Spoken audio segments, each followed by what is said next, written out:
Hello, welcome to legal awareness web series. पिछले कई सालों में बात होती रही one nation one law.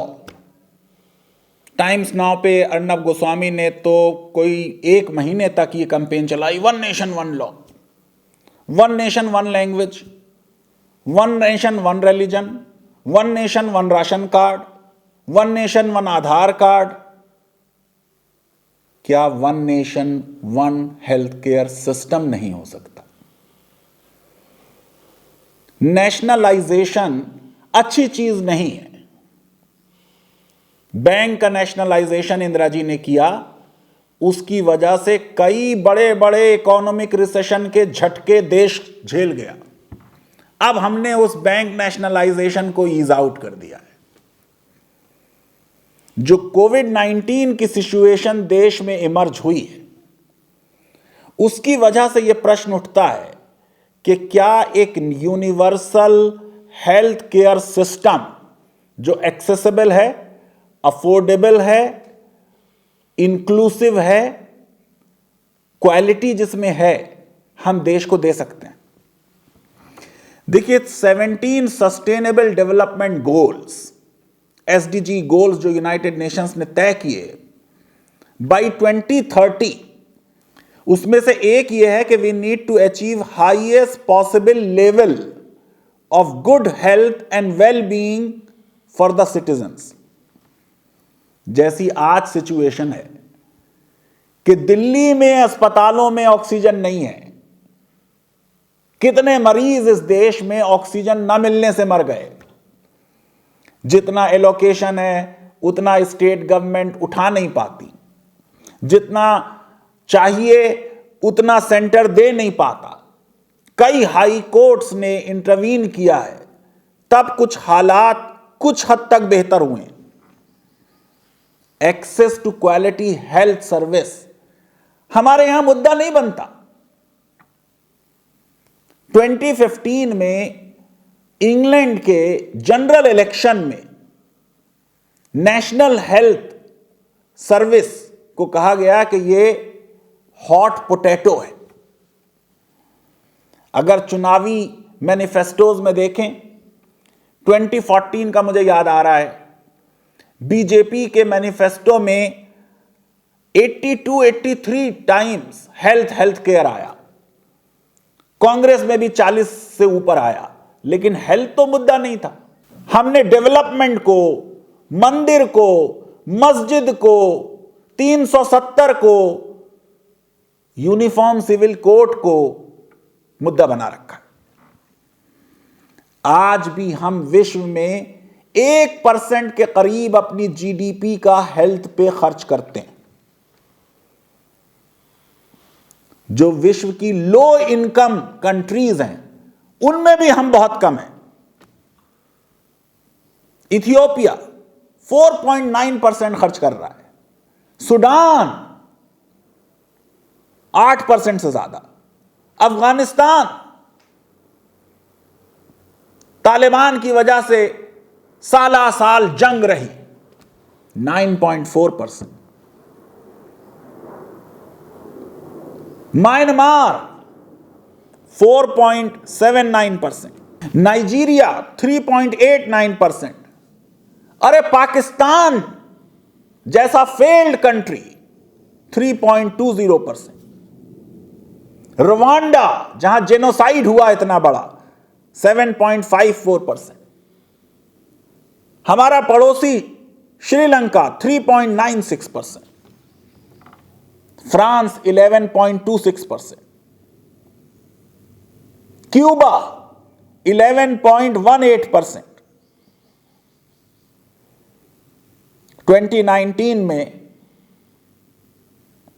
World health organisation ने global health expenditure report release की और कहा कि पूरे विश्व में जो लो एंड मिडिल इनकम कंट्रीज हैं उनका हेल्थ पर खर्चा 6% बढ़ा है। कौन से countries? Low and middle income. Scandinavian countries की बात नहीं हो रही है, G7 की बात नहीं हो रही है। और जो हायर इनकम कंट्रीज हैं वहां 4% बढ़ा है। हमारा सारा ध्यान पास्ट में है, पास्ट की ग्लोरी। पास्ट हमें इतना ज्यादा इंपॉर्टेंट लगता है कि हम अपने प्रेजेंट को भूले हुए।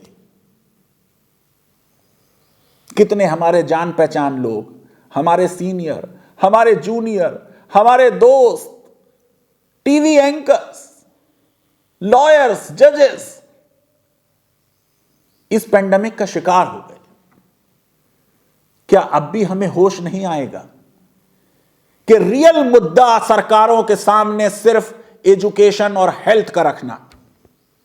सरकारों की अकाउंटेबिलिटी सिर्फ इस बात पे तय होनी है कि उन्होंने कैसा हेल्थ केयर सिस्टम दिया। अभी मैं केरला की बात करूंगा। एग्जिट पोल कह रहे हैं कि एलडीएफ वापस आ रहा है सत्ता में। ऐसा कभी नहीं हुआ केरला में, कोई इनकम्बेंट गवर्नमेंट कभी वापस नहीं आई। पेंडेमिक के बाद यह सरकार वापस आ रही है, इसमें कुछ खास बात है, इसलिए इसे देखना पड़ेगा कि ऐसा क्यों हुआ। आप जरा सोचिए कि हम किस मुकाम पे हैं। मैं नहीं कह रहा कि आप सोशलिस्ट बन जाएं। आपकी प्रीएम्बल में वर्ड सोशलिस्ट है। लोग सुप्रीम कोर्ट गए कि यह शब्द सोशलिस्ट ड्रॉप कर दिया जाए। आरएसएस के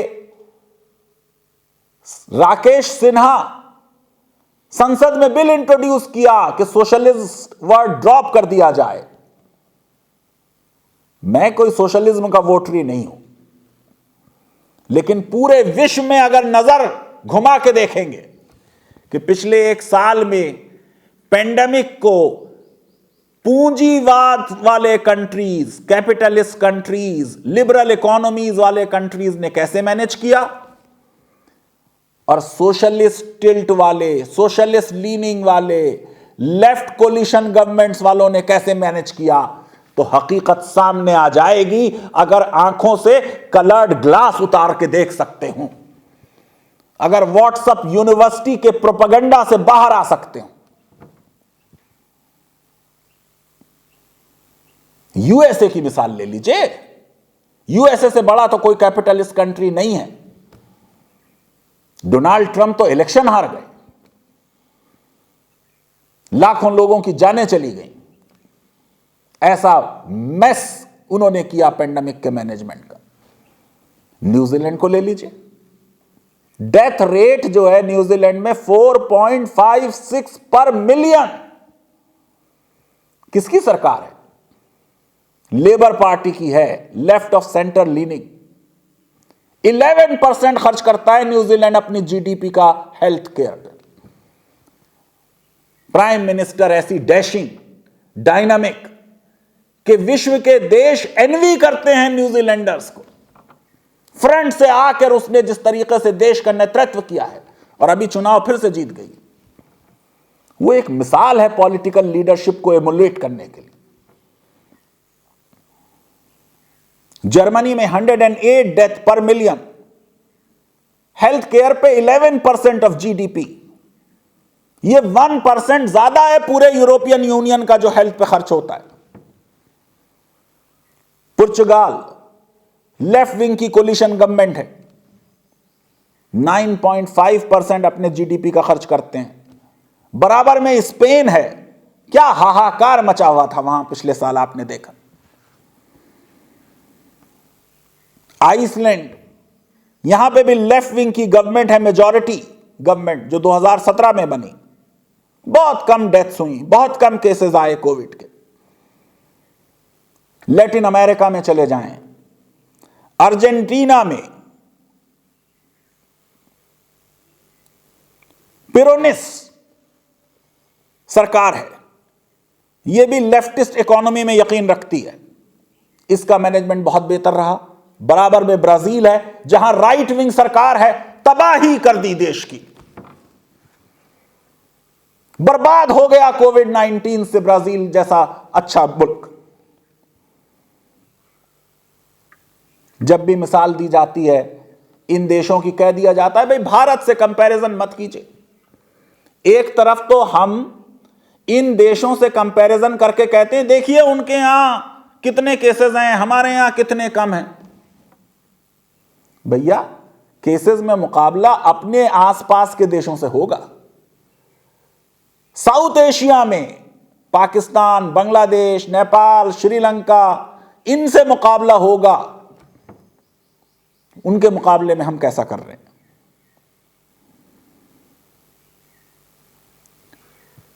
और दूसरी तरफ अगर पॉपुलेशन की एग्जाम्पल देनी है तो देश में हमें याद रखना चाहिए कि हम रिप्लेसमेंट लेवल के बहुत पास पहुंच गए हैं। हमने पूरा एक अभी इंटरव्यू किया था डॉक्टर एसवाई कुरैशी का, जिन्होंने पूरी किताब लिखी है पॉपुलेशन में क्या मिथ्स चल रहे हैं देश में। आप देखिए उस इंटरव्यू को। हम बहुत करीब हैं रिप्लेसमेंट रेट के। लेकिन मैं एग्जाम्पल दे रहा हूं कि पूरे देश में सबसे ज्यादा डेंसिटी ऑफ पॉपुलेशन किस राज्य में है? केरला। सबसे अच्छा मैनेज किसने किया कोविड-19 को? केरला। और आप हमारे हालात का मुकाबला करना चाहते हैं और देखना चाहते हैं कि हम क्या कर रहे हैं, देश की क्या हालत है, तो आपको बता देता हूं। हर साल 10 लाख से ज्यादा बच्चे 5 साल की उम्र को पाने से पहले निमोनिया और डायरिया से मर जाते हैं। 50 लाख बच्चे मरते हैं हर साल। जो हमारा इन्फेंट मोर्टेलिटी रेट है 44 पर 1000 लाइव बर्थ्स, नंबर 12 पे हैं हम लो मिडिल इनकम कंट्रीज में। जो हमारा इन्फेंट मोर्टेलिटी रेट है वो उन देशों में जहां युद्ध हो रहा है, जंग हो रही है, वॉर जोन है, इराक और सीरिया उनसे भी खराब है। सिर्फ पाकिस्तान और अफगानिस्तान हमसे बेहतर हैं इस सब कॉन्टिनेंट में, वरना बांग्लादेश, श्रीलंका, नेपाल हमसे आगे।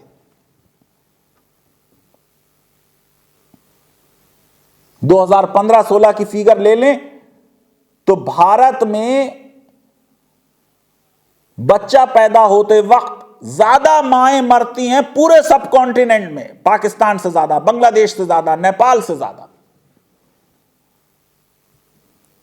आप सोचिए कि नेपाल और बांग्लादेश हमसे आगे बढ़ जाए, इस पे हमें शर्म नहीं आती। अब जो केरला की हेल्थ मिनिस्टर हैं, बड़ी डायनामिक हैं, के शैल्या, उन्होंने कहा कि अगर सेंटर में लेफ्ट की गवर्नमेंट होती तो हम नेशनलाइज कर देते हेल्थ केयर को।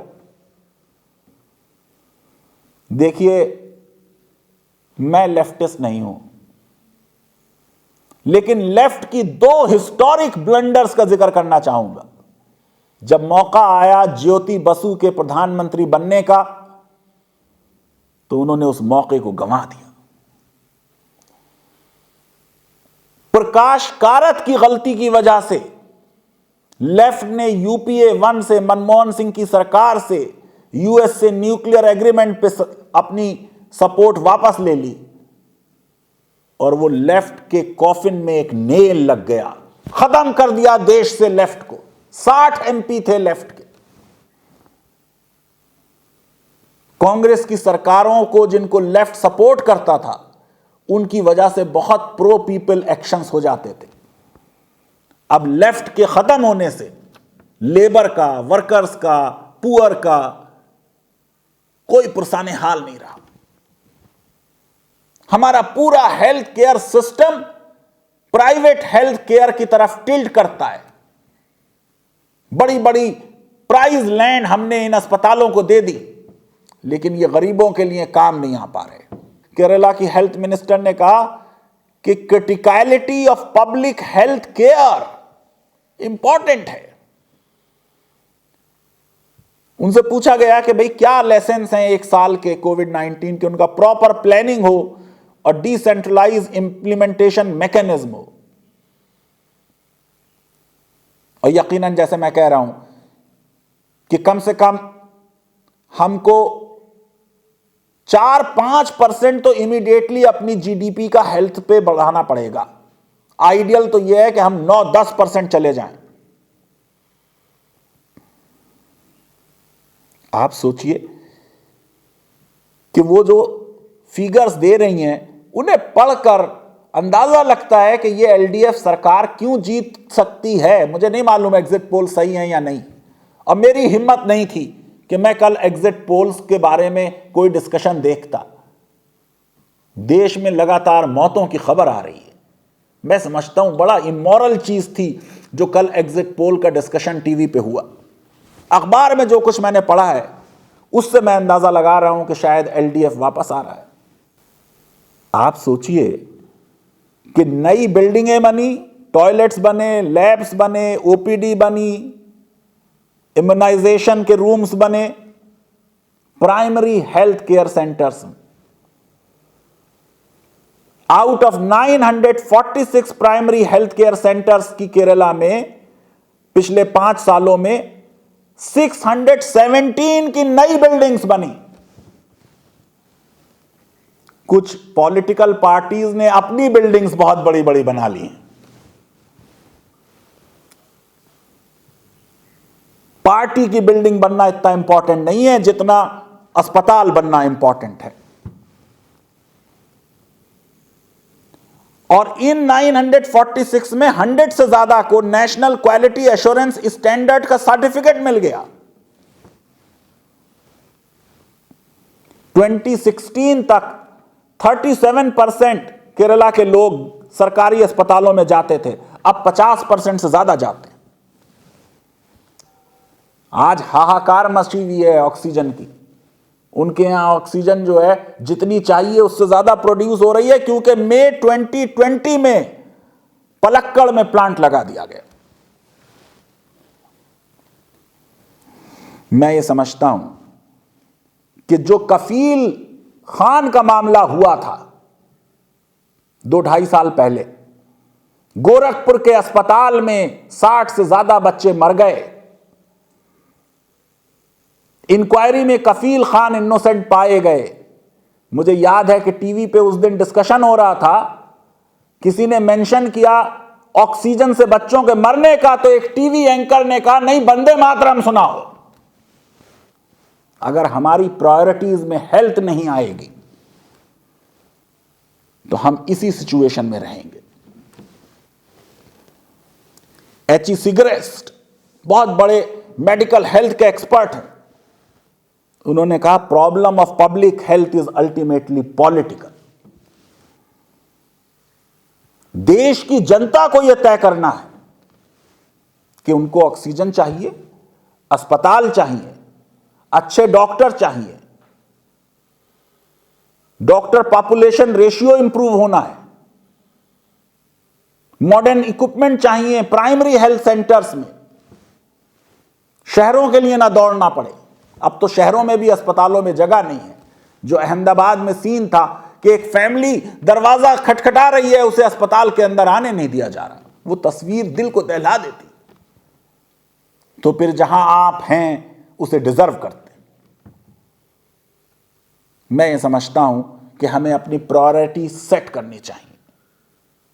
हमारी प्रायोरिटी है right to health, fundamental right, right to oxygen, fundamental right. हर एक को बेसिक हेल्थ केयर मिले। अमीर और गरीब की हेल्थ केयर में डिफरेंस ना हो। यह कब हो सकता है? जब हमारा नारा हो